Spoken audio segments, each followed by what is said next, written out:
Gracias te damos, Señor, en el nombre de Jesús. Amén. Amén. Quiero compartir con ustedes hoy un texto muy conocido que está en el Evangelio según San Lucas. Evangelio según San Lucas, capítulo número 5. Abra su iPad, saque su teléfono, busque su Biblia y busque conmigo Lucas capítulo 5. Voy a estar desde el versículo 1 hasta el versículo 11, inclusive el 11. Y voy a leer en esta versión, que es la versión Reina Valera del 95. Pero sígame en la versión que usted utiliza. ¿Estamos listos? Muy bien. Dice así: aconteció que estando Jesús junto al lago de Genesaret, el gentío se agolpaba sobre él para oír la palabra de Dios. Vio dos barcas que estaban cerca de la orilla del lago. Los pescadores habían descendido de ellas y lavaban sus redes. Entró en una de aquellas barcas, la cual era de Simón, y le rogó que la apartara de tierra un poco. Luego, sentándose, enseñaba desde la barca a la multitud. Cuando terminó de hablar, le dijo a Simón: boga mar adentro y echa tu red para pescar. Respondió Simón y le dijo: Maestro, toda la noche hemos estado trabajando y nada hemos pescado, pero en tu palabra echaré la red. Cuando lo hicieron, recogieron tal cantidad de peces que su red se rompía. Entonces hicieron señas a los compañeros que estaban en la otra barca para que acudieran a ayudarlos. Ellos vinieron y llenaron ambas barcas, de tal manera que se hundían. Viendo esto, Simón Pedro cayó de rodillas ante Jesús diciendo: apártate de mí, Señor, porque soy hombre pecador. Por la pesca que habían hecho, el temor se había apoderado de él y de todos los que estaban con él. Y asimismo de Jacobo y Juan, hijos de Zebedeo, que eran compañeros de Simón. Pero Jesús dijo a Simón: no temas, desde ahora serás pescador de hombres. Trajeron a tierra las barcas y dejándolo todo, lo siguieron. Esto es la palabra de el Señor. Amén.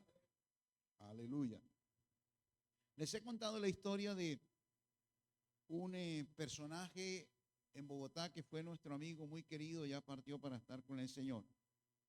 Ingeniero civil, y Dios le dio la oportunidad de ir creciendo, haciendo su propia empresa, y fue creciendo y creciendo, y llegó a un momento, digamos, de su negocio, del éxito de su trabajo, que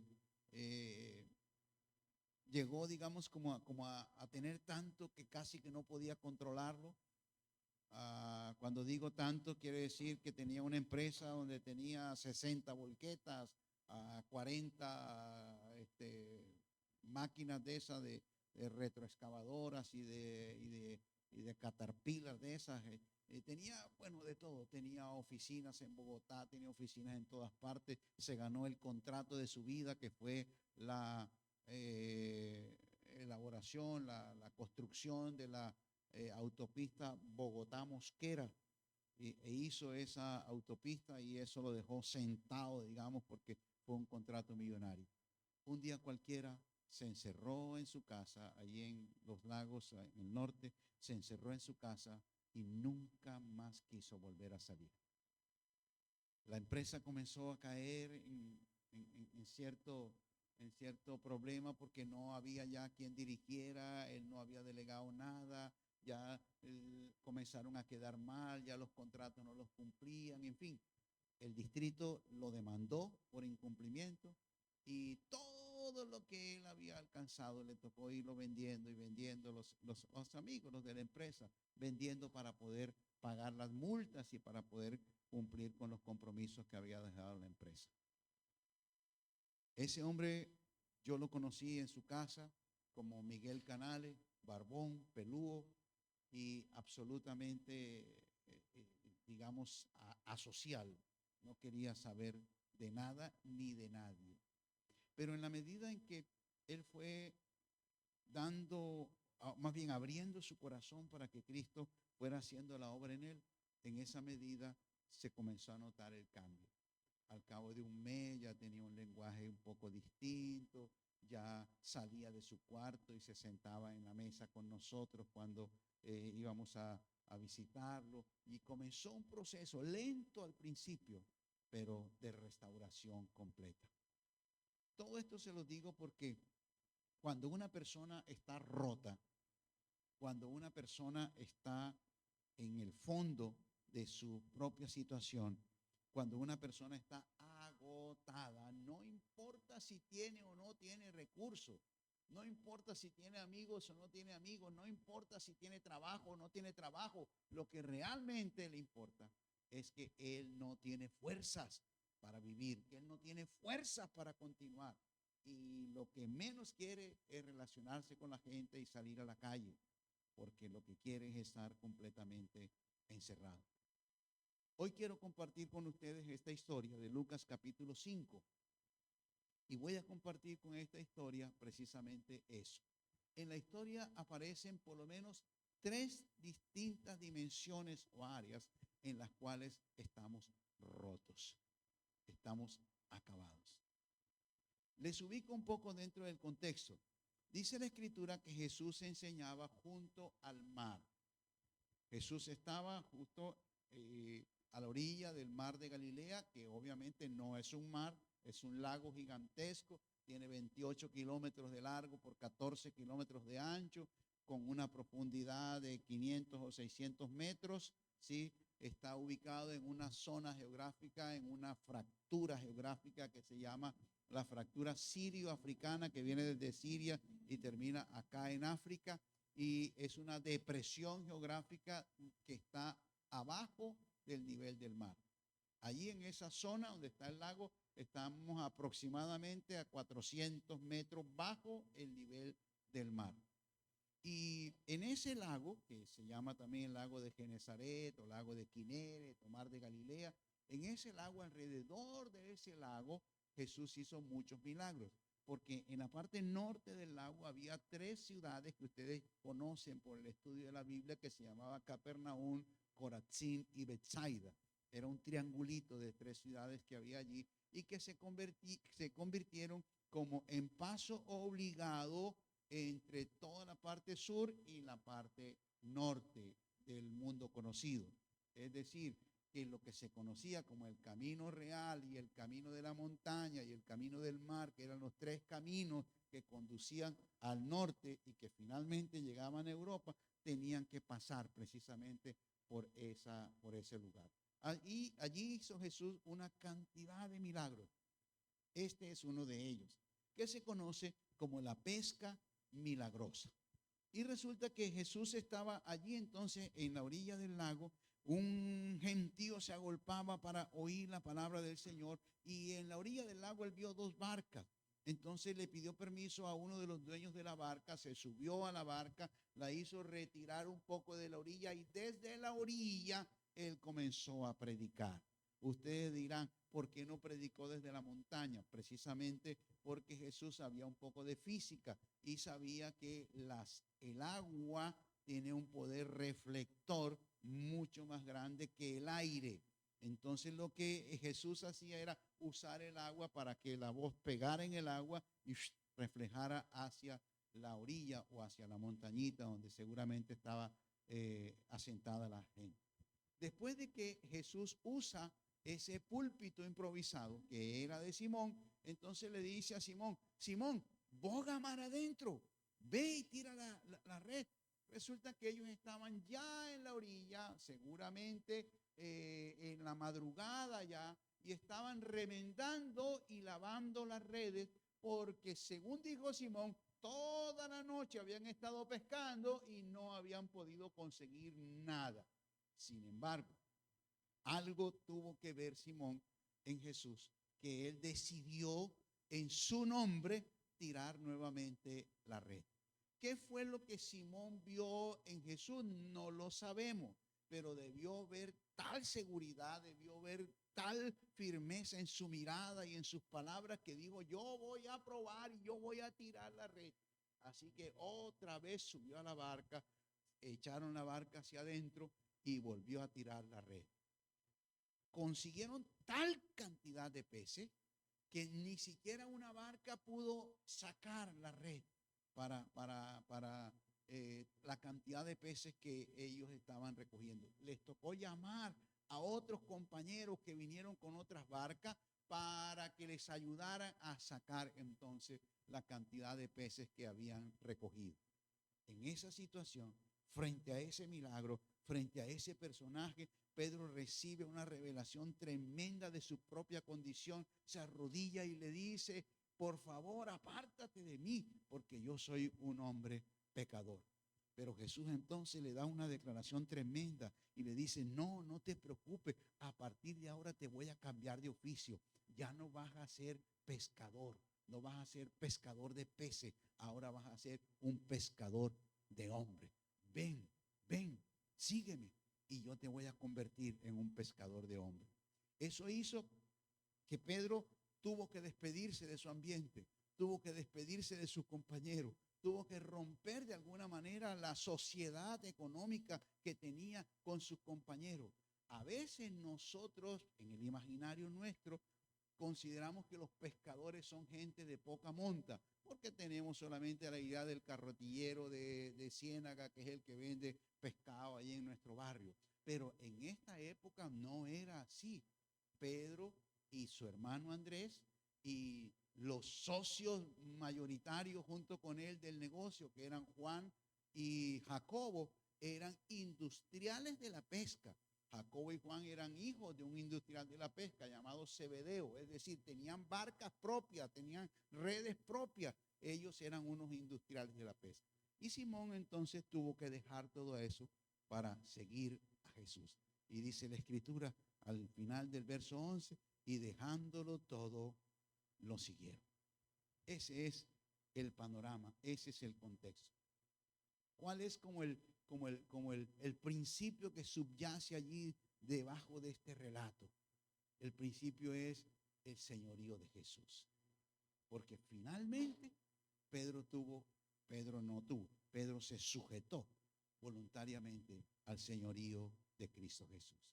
Ahora, en el marco de todo eso, yo tengo un mensaje para entregarles en esta mañana, y es que hay cosas rotas en nuestra vida y que solo Jesús puede arreglar, porque solo Jesús puede restaurar las cosas rotas que hay en nuestra vida. Solo Jesús puede restaurar todo aquello que esté dañado en nuestra vida.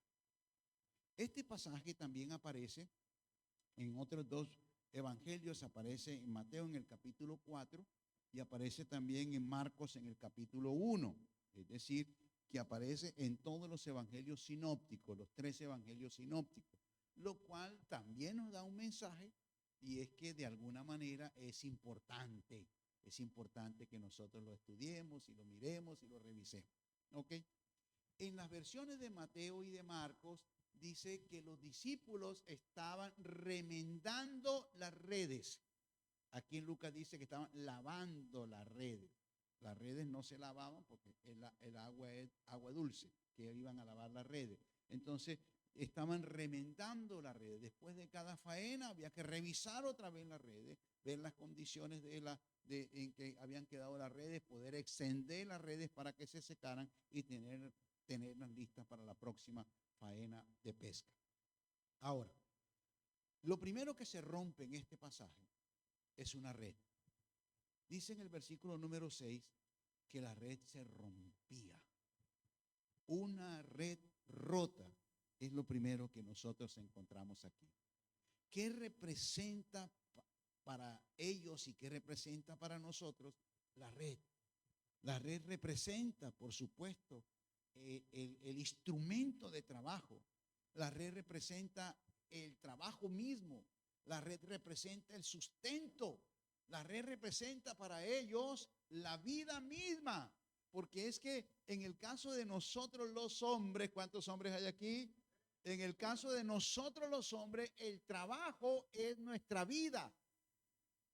Los hombres, nosotros en la mentalidad nuestra, en la psicología del varón, le puede faltar lo que sea, le puede faltar, qué sé yo, la salud, le puede faltar la familia, le puede faltar la esposa, le puede faltar lo que sea, pero no el trabajo, porque el trabajo es su vida misma. El trabajo es lo que le da sentido, lo que le da realización, lo que le hace sentir suficiente, lo que le hace ser parte del universo. Así es el diseño de los hombres. En el caso de las mujeres es distinto. Las mujeres están orientadas hacia la casa y hacia la familia, no hacia el trabajo. Ahora bien, ¿por qué estoy diciendo yo que una red se rompía? Dice, estaba rota, porque dice, y su red se rompía. Dice en los evangelios siguientes que estaban remendando la red. Esto quiere decir entonces que lo primero que Jesús restaura en este milagro de Lucas 15 es precisamente una red que estaba rota. Y ellos tuvieron entonces, en este caso Simón, tuvo entonces que participar dentro de ese milagro o participar de ese milagro, porque tuvo de todas maneras que poner su trabajo, tuvo que accionar, tuvo que creer, tuvo que hacer una cantidad de cosas que de todas maneras le hicieron partícipe de ese milagro.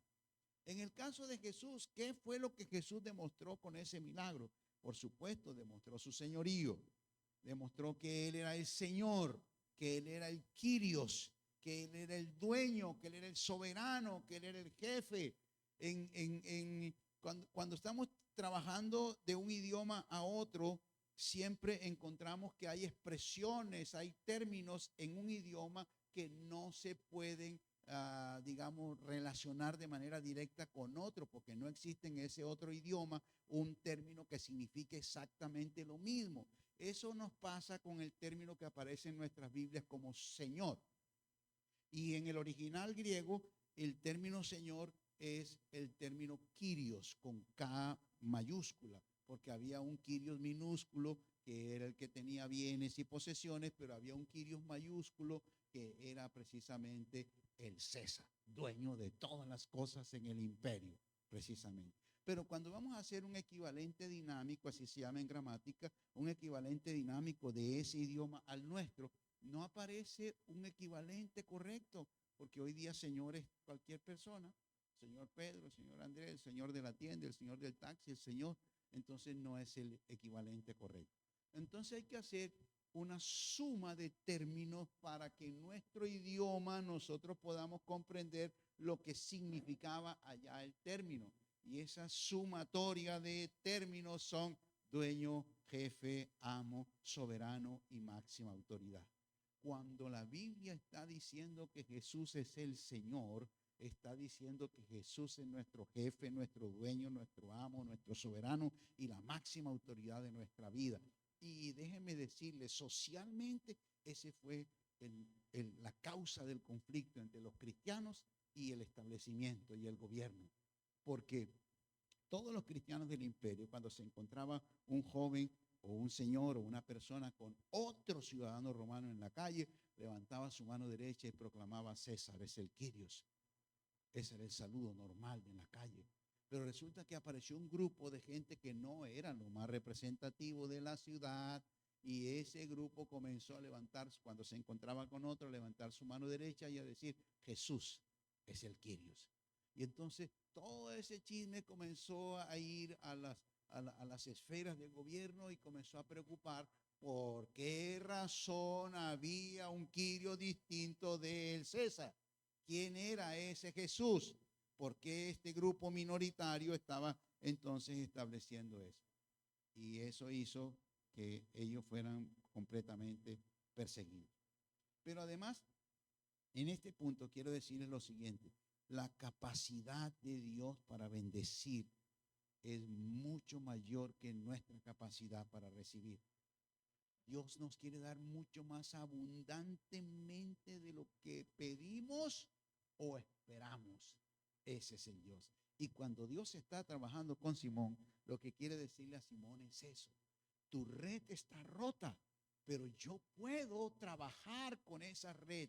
Yo puedo hacer que esa red agarre, esa red reciba, esa red sirva como instrumento para que tengas éxito, para que tengas éxito.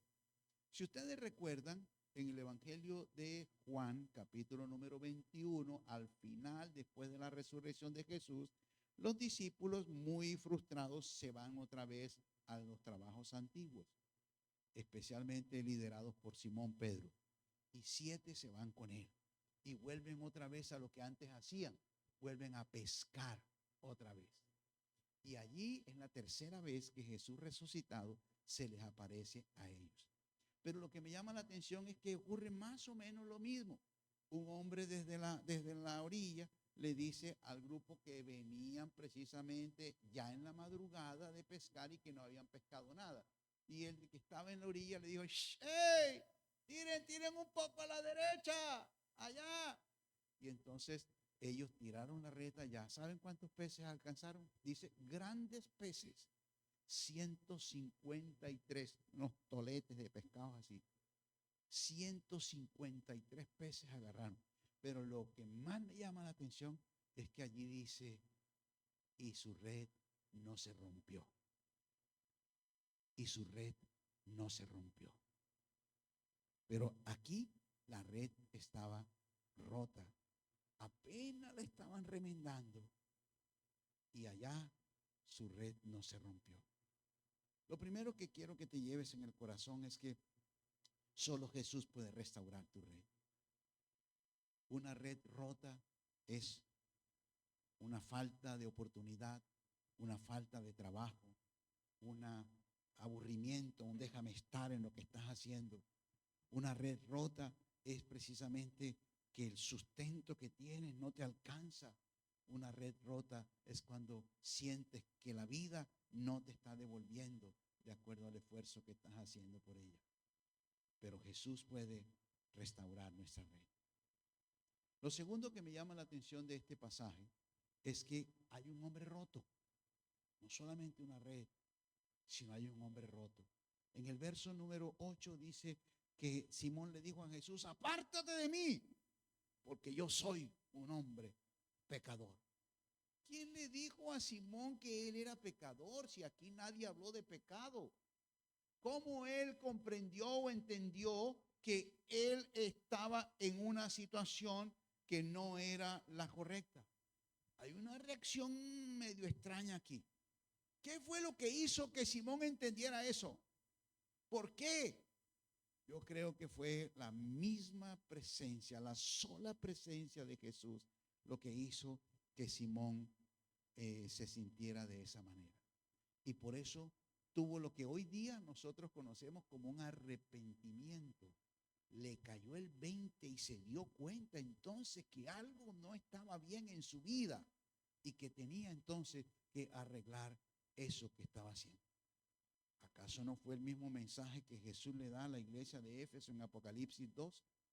Cuando le dice: recuerda por tanto de dónde has caído y arrepiéntete y comienza a hacer las primeras obras. La pregunta del millón para nosotros entonces es la siguiente: ¿cómo te sientes tú hoy día? ¿Estás acaso roto? Aquí hicimos un seminario sobre algo que llamamos el síndrome de burnout. ¿Recuerdan quiénes estuvieron? Síndrome de burnout. Y allí simplemente estudiamos cómo, por el simple hecho de vivir, por el simple hecho de transitar por la vida, por la simple cotidianidad, a veces nos agotamos. Y una de las figuras bonitas que presentamos allí fue cuando se presentan unos fósforos, de esos fósforos de palito, una hilera de fósforos de palito, y uno tiene una llama grande, otro tiene una llama media, otro, hasta que finalmente hay uno que está allí firme, parado en la hilerita, pero apagado, ya está quemado. En eso consiste. Cuando nosotros estamos quemados porque nuestra realización personal no nos está llenando, no sentimos que estamos realizados, no nos sentimos plenos, cuando nos sentimos que algo nos falta, cuando sentimos que en lo personal, en lo íntimo, no estamos contentos con nosotros mismos, o cuando nos sentimos fastidiados, déjame estar con todo el mundo, cuando sentimos que la vida no nos importa. Así se sintió Pedro. Apártate de mí, no te metas conmigo, yo no soy digno, yo no puedo estar contigo, yo soy un hombre pecador. Este fue un hombre roto. Y frente a este hombre roto, Jesús le dio una nueva declaración y le dijo: sígueme y yo te voy a convertir en un hombre pleno, en un hombre feliz, en una persona abundante en todas las cosas. Yo voy a cambiar esa sensación de vacío, de vacuidad que hay en tu vida, y te voy a convertir en un hombre pleno. Pero además de eso, en el verso número 10, la tercera cosa rota que aparece allí, dice en el verso número 10 que Pedro se tuvo que despedir de todos aquellos que eran sus compañeros. Y hay una tercera cosa rota, y es una compañía comercial, una sociedad. Porque él no solamente era socio de Juan y de Jacobo, sino que también era socio de otros. Allí lo que había era una cooperativa de pescadores. Ellos eran compañeros todos. Y créanme, tenían una tremenda posibilidad de éxito, porque eran los únicos que, según la Escritura, aparecían por allí. Eran no pescadores individuales que salían en la noche como los guayú, que salen en la noche, pescan el toletico y con ese desayunan y almuerzan al día siguiente para en la noche volver a salir. No, estos eran unos industriales de la pesca. Y resulta que tuvieron que renunciar también a todo eso. Ante la declaración de Jesús, cuando les dijo: te voy a hacer pescador de hombres. Yo te voy a introducir en un nuevo tiempo, en una nueva temporada, en una nueva profesión. Yo te voy a introducir en algo que tú nunca has hecho, pero los principios van a ser los mismos. No necesito entrenarte, porque si tú has desarrollado la paciencia para pescar peces, asimismo tú vas a aplicarlo para pescar hombres. Tres cosas rotas aparecen aquí: una red, un hombre y una sociedad. Y en todas Jesús puede responder, remendar, arreglar, restaurar. ¿Cuál sería la reflexión de todo esto? Miren, cuando nosotros tenemos vidas rotas, Dios puede darle un nuevo sentido a nuestra existencia.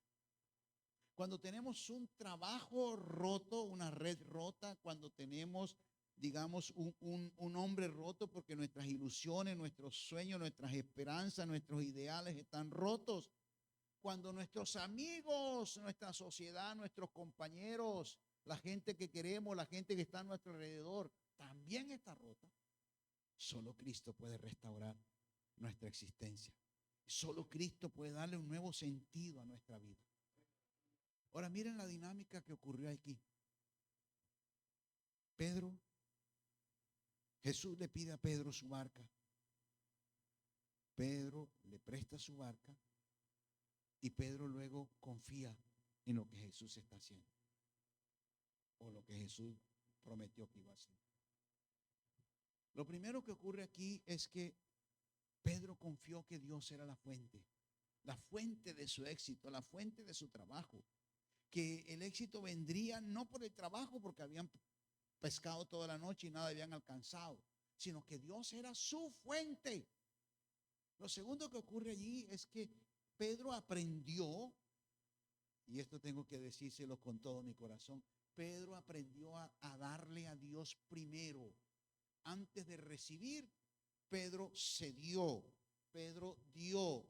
¿Qué fue lo que Pedro le dio a Jesús? Pues su barca. Y Jesús usó la barca de Pedro para predicar desde allí. O sea que Pedro aprendió que primero había que dar para poder recibir. Y lo tercero que ocurre allí es que Pedro se movió en fe, se movió en términos de milagros, porque él creyó y esperó un milagro como en efecto ocurrió. Jesús había llamado a otros discípulos ya y llamó a otros después. Jesús había llamado allá a los discípulos de Juan, Felipe y Natanael. Inclusive a Natanael le había profetizado y le había dicho: yo te vi cuando estabas allí debajo de la higuera. O después, ¿recuerdan cuando pasando por una calle, pasó por la oficina de la DIAN, se paró en la puerta y vio al funcionario de la DIAN que estaba allá? Y se paró allí hasta que el funcionario levantó la vista y lo vio, y cuando se cruzaron las miradas, Jesús le dijo: ven y sígueme. Este funcionario se llamaba Mateo, y dejándolo todo lo siguió. O cuando en una procesión en un pueblo pequeño, que iba a la procesión y todo el mundo iba con Jesús, se para debajo de un árbol, alza la vista y dice: bájate de allí, porque es necesario que me baje yo en tu casa. Y este personaje llamado Zaqueo obedeció. Fueron muchas las veces de esos encuentros de Jesús llamando a sus discípulos y a su gente para que vinieran a servir. La pregunta del millón de manera aplicativa es: ¿qué debes dejar tú? ¿Qué debes rendir delante del Señor? ¿A qué te está llamando Dios que dejes?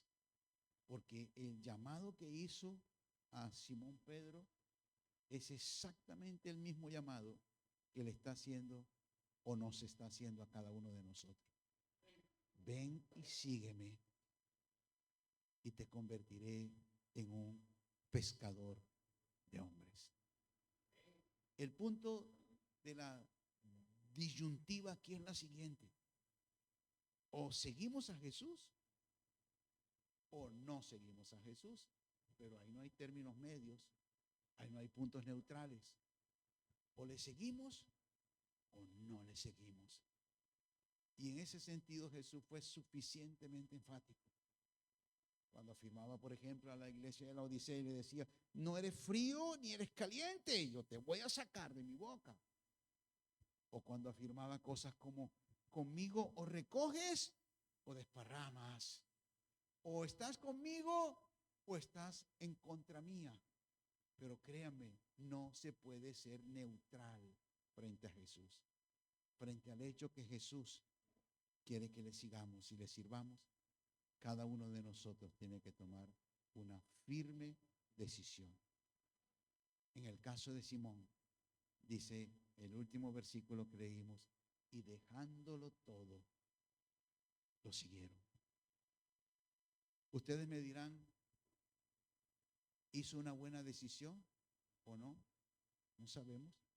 A lo mejor hubiese sido el hombre más rico de la comarca con los peces, pero lo más seguro es que no hubiese disfrutado del entrenamiento de 3 años y medio con él y posteriormente del servicio que Pedro hizo para la obra del Evangelio.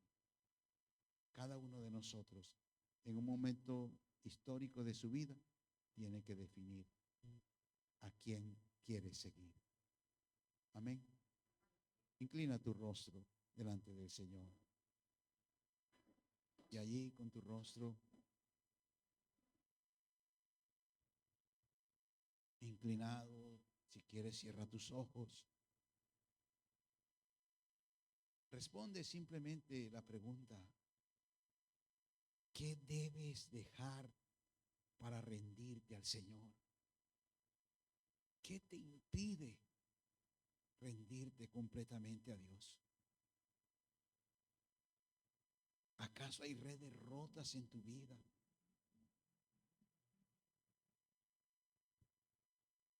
¿Acaso hay sueños rotos, ilusiones rotas, esperanzas rotas?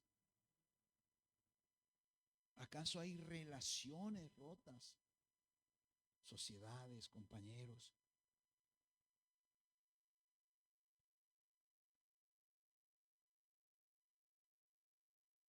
Yo te afirmo hoy de parte del Señor que todo aquello que esté roto en tu vida, puede ser restaurado por el Señor. Solo Él puede darle un sentido nuevo a nuestra existencia. Solo Él puede restaurar todo aquello que esté dañado.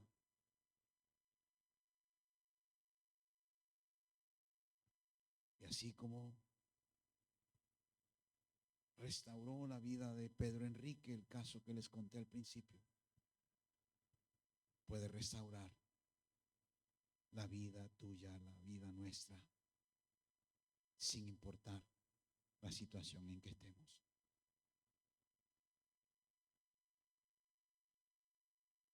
Pon tu mano en tu corazón y dile: Señor, restáurame. Restaura mi trabajo. Restaura mi sentido de suficiencia. Restaura mi vida, mi sustento. Restaura, Señor, mi realización,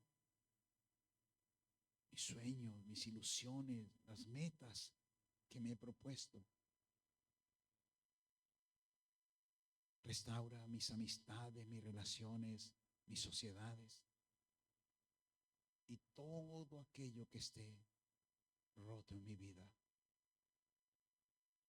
Restáuralo, Señor. Toma un momento para orar. Toma un momento para comunicarte con el Señor. Habla con Él un instante.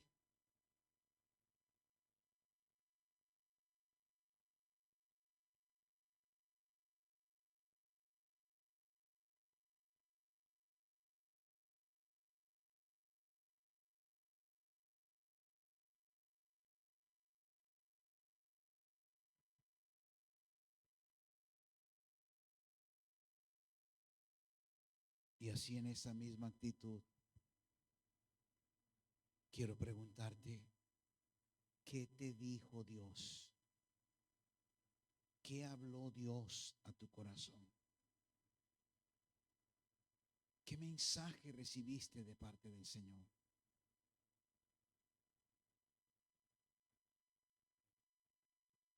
Y si tienes la libertad de compartirlo con nosotros, en una palabra, en una frase máxima, si tienes la libertad, compártelo con nosotros. Allí donde estás, levanta tu voz y simplemente di: aprendí esto, me llevo esto, Dios me habló de esto, debo hacer tal cosa. Como el Señor te guíe con libertad.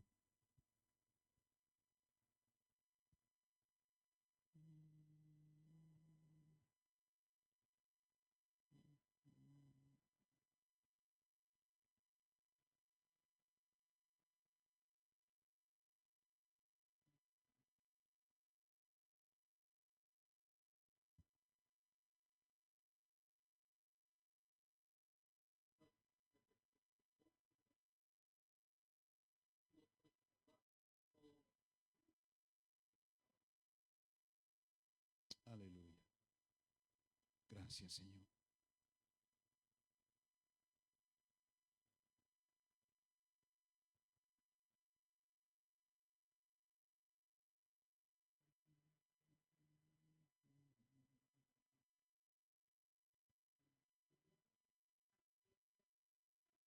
Aleluya. Gracias, Señor Jesús.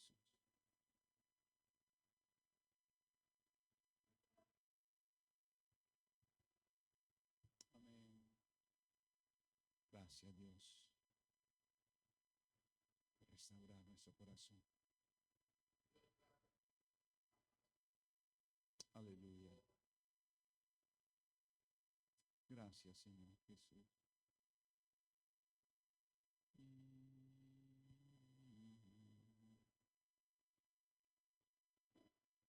Gracias, Dios.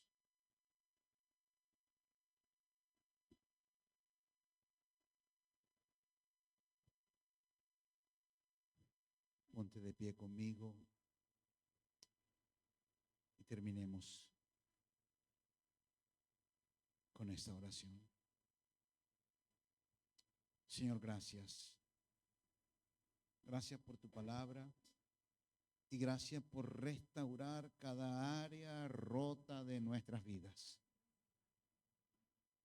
Señor, nosotros declaramos hoy, pronunciamos con confianza y fe que somos tus hijos, que te pertenecemos, que tú, Señor, desnudaste tu santo brazo para salvarnos, que somos tu especial tesoro.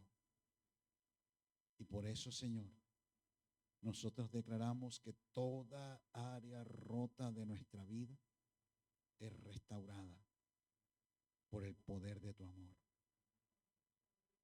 Gracias, Señor. Toma el control, Señor, de nuestras vidas. Toma el control de esta semana. Que todas las actividades y todos los trabajos pendientes que tengamos esta semana, tú nos acompañes. Que con cada persona que interactuemos esta semana, tú estés allí con nosotros. Que en cada circunstancia y en cada situación, tú estés allí. Gracias, Señor.